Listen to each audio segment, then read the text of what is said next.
जो आज का हमारा लेक्चर है वो टूरिज्म एंड हॉस्पिटैलिटी मैनेजमेंट के ऊपर है।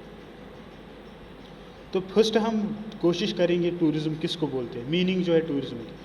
People moving from one place to another place, जो लोग मतलब एक जगह से दूसरी जगह जाते हैं तो उसको टूरिज्म बोलते हैं। जब आप लोग अपने घर से निकलोगे, मतलब आप किसी जगह पे जॉब कर रहे हो, आप 2-3 दिन की छुट्टी लेके किसी दूसरी जगह घूमने के लिए जाते हो, that means moving people from one place to another place. Groups, या तुम लोग ग्रुप्स में जाओगे, या आप अपनी फैमिली के साथ घूमने चले जाओगे, या अकेले जाओगे। तो आप लोग जब दूसरी जगह जाते हैं आपको वहाँ के कल्चर के बारे में पता चलती है। Knowing culture, knowledge and historic places and temples, आपको वहाँ पे नॉलेज, कल्चर और हिस्टोरिक प्लेसेस के बारे में पता चलता है, एंड टेम्पल्स के बारे में। Tourism major fast growing industry, tourism जो है ये सबसे फास्ट ग्रोइंग इंडस्ट्री है।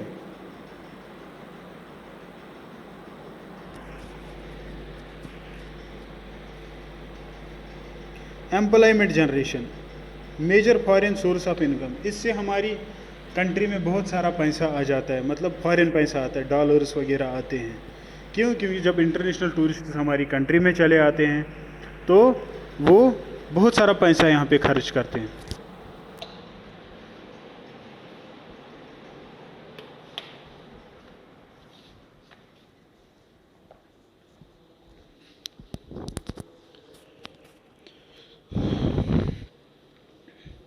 Third one is employment generation, तीसरा पॉइंट जो है एम्प्लॉयमेंट जनरेशन। जब बहुत सारे टूरिस्ट्स आते हैं तो उससे एम्प्लॉयमेंट जनरेट होती है, दैट मीन्स बहुत सारे लोगों को रोज़गार मिलता है। कैसे मिलता है रोज़गार?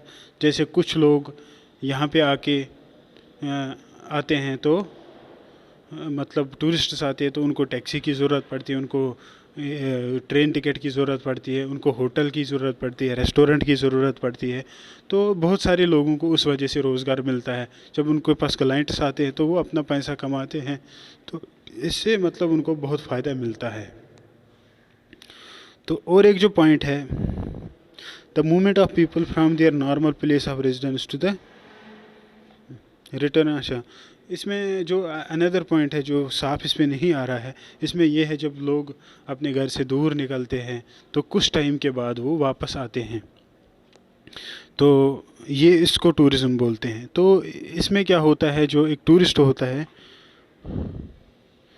4 hours time maximum of 6 months for the sole purpose of the leisure and pleasure. अगर एक इंसान जो ट्रैवल करता है कम से कम 24 आवर्स और नॉट मोर देन 6 मंथ से डेस्टिनेशन पे बैठते हैं तो उसको हम बोलते हैं कि वो मतलब एक टूरिस्ट है।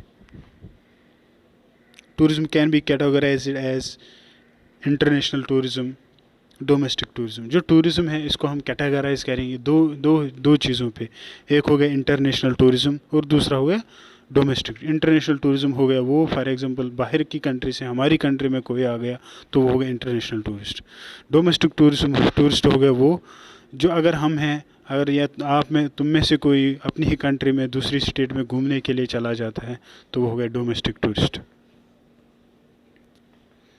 टाइप्स ऑफ टूरिज्म, जो United Nation is World Tourism Organisation, international tourism, domestic tourism. जो World United Nation Tourism Organisation है उसने ये कहा है जो टूरिज्म है वो दो प्रकार का होता है, इंटरनेशनल टूरिज्म और डोमेस्टिक टूरिज्म। जो टूरिज्म है इस पे बात करेंगे, जो टूरिज्म है क्या। पहले कॉलम में ऊपर है टूरिज्म, फिर है इंटरनेशनल, फिर है डोमेस्टिक, फिर है इनबाउंड और फिर है आउटबाउंड। तो जो टूरिज़्म में आपको मैंने अभी पहले बताया, जब एक मतलब इंसान किसी जगह घर से दूर जाता है ट्रिप के लिए तो कम से कम 24 घंटे वहाँ पे गुजारता है तो उसको बोलते हैं टूरिज़्म। पर उसका जो ट्रिप होना चाहिए 6 महीने से ज़्यादा नहीं होना चाहिए। अब जो टूरिस्ट्स है वो दो प्रकार के होते हैं। इंटरनेशनल मतलब वो टूरिस्ट्स जो बाहर की कंट्री से हमारी कंट्री में आते हैं, जैसे यूएस, ऑस्ट्रेलिया, कनाडा वगैरह से हमारी कंट्री में कोई आता है घूमने के लिए तो वो इंटरनेशनल टूरिस्ट हो गया। डोमेस्टिक टूरिस्ट वो हो गया अगर कोई हमारी ही कंट्री में मतलब पंजाब स्टेट से या यूपी से आके हिमाचल चला गया घूमने के लिए या जम्मू कश्मीर चला गया तो वो डोमेस्टिक टूरिस्ट है। जो डोमेस्टिक टूरिस्ट है वो कोई इंटरनेशनल बॉर्डर या बाउंड्री क्रॉस नहीं करते हैं।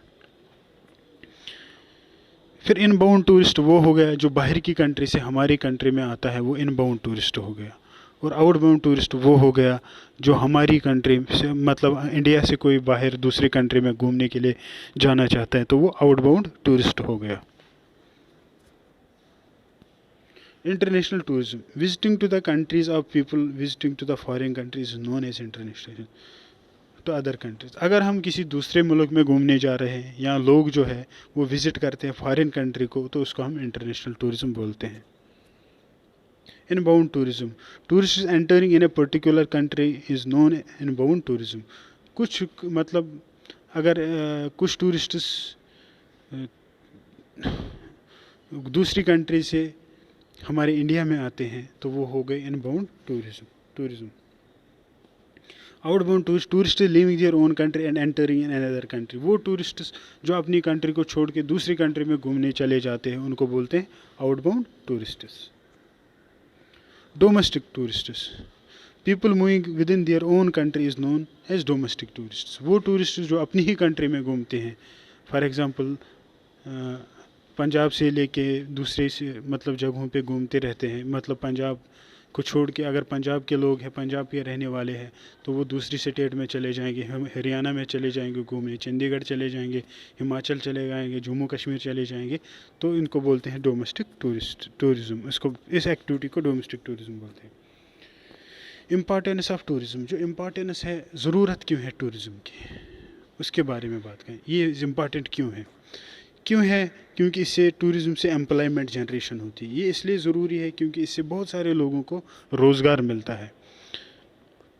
दूसरा क्या होता है, फॉरेन एक्सचेंज, जो बाहर का पैसा है वो हमारी कंट्री में बहुत ज़्यादा आ जाता है, तो ये भी एक फ़ायदा है, मतलब ये भी एक इम्पॉर्टेंस है, ज़रूरत है टूरिज़्म के होने की। तीसरा है इंफ्रास्ट्रक्चर डेवलपमेंट होती है, तो इससे जो इंफ्रास्ट्रक्चर है हमारी कंट्री में डेवलप हो जाता है। जैसे एयरपोर्ट नए नए बन रहे, ज़्यादा से ज़्यादा टूरिस्ट आ रहे हैं। अगर टूरिस्टों को आना है जालंधर आना है तो सिर्फ अमृतसर में एयरपोर्ट है। जब ज़्यादा टूरिस्ट जालंधर आएंगे तो गवर्नमेंट प्लान करेगी कि वो यहाँ पे एक एयरपोर्ट बनाएगी। दैट मीन्स इंफ्रास्ट्रक्चर डेवलपमेंट हो गया। अगर यहाँ पे रेलवे नहीं है तो यहाँ पे टूरिस्ट बहुत आते हैं। टूरिस्ट सुविधा के लिए रेलवेज़ बहुत मतलब पटरी बिछाई जाती है, ट्रेन चलाई जाती है, तो वो भी इंफ्रास्ट्रक्चर डेवलपमेंट होगा। यहाँ पे बस सर्विस अगर दिन को एक बस एक रूट पे चलती थी तो अब 10 बसें चलती है। क्यों? क्योंकि टूरिस्ट आते हैं, उनकी ज़रूरत पूरी होती है, तो उससे इंफ्रास्ट्रक्चर डेवलप हो जाता है, रोड बन जाती है। एम्प्लॉयमेंट जनरेशन क्या करता है? It creates a large number of jobs for people. ये जो टूरिज्म इंडस्ट्री है ये लोगों के लिए बहुत सारी नौकरियां पैदा करती है। जैसे होटल्स में करती है, रेस्टोरेंट्स में करती है, ट्रैवल एजेंसीज में करती है, टूर ऑपरेशंस में करती है, एंड टूर गाइड्स के भी करती है। मतलब इन जगहों पे मतलब नौकरी की ज़रूरत, मतलब इन बिजनेसेस को चलाने के लिए लोगों की ज़रूरत होती है तो उनको नौकरी मिल जाती है। Foreign exchange, by inbound tourism we earn a lot of foreign exchange. जब इनबाउंड टूरिज्म है, इससे बहुत सारे टूरिस्ट आते हैं तो उससे हम बहुत सारा फॉरेन का पैसा कमा लेते हैं।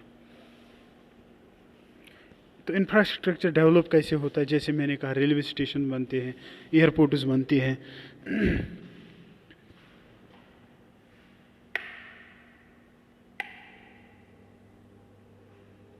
एयरपोर्ट्स बनते हैं,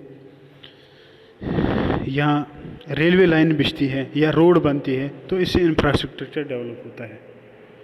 इससे रिलेटेड इंडस्ट्रीज़ क्या क्या है? जैसे टूरिज़्म इंडस्ट्री से रिलेटेड कौन कौन सी इंडस्ट्री है? जैसे एकोमोडेशन के सेक्टर में हॉस्पिटैलिटी इंडस्ट्री, जैसे होटल्स है, मोटेल्स है, टाइम श्योर्स है, रिजॉर्ट्स है, हॉलीडे विलेजेस है, डाक बंगलोज है, सराइज है, कैसिनो होटल्स है, B&B होटल्स है, ब्रेड एंड ब्रेकफास्ट होटल्स, कॉन्डियम्स हैं, सर्किट हाउसेस है, कैप्सूल होटल्स हैं। मतलब ये इससे रिलेटेड एजेंसीज है। जैसे दूसरा ट्रांसपोर्टेशन में ट्रेन्स आती है, पैसेंजर शिप्स आती है, एयरलाइंस आती है, बसेस आती है, कार्स आती है, बाइक्स आती है, लेमनीरीज आती है, फेरीज आती है, स्टीमर्स आते हैं, क्रूज़ लाइन्स आती हैं। तो तीसरा जो है फूड एंड ब्रेवरेज इंडस्ट्री इससे रिलेटेड है, जैसे रेस्टोरेंट है, बार है, पब है, ढाबा है, वेंडर्स है, टेक अवेज है, स्नैक बार्स है, रिटेल शॉप्स है, कियोस्क्स है, मतलब ये भी इससे रिलेटेड है टूरिज़्म इंडस्ट्री से।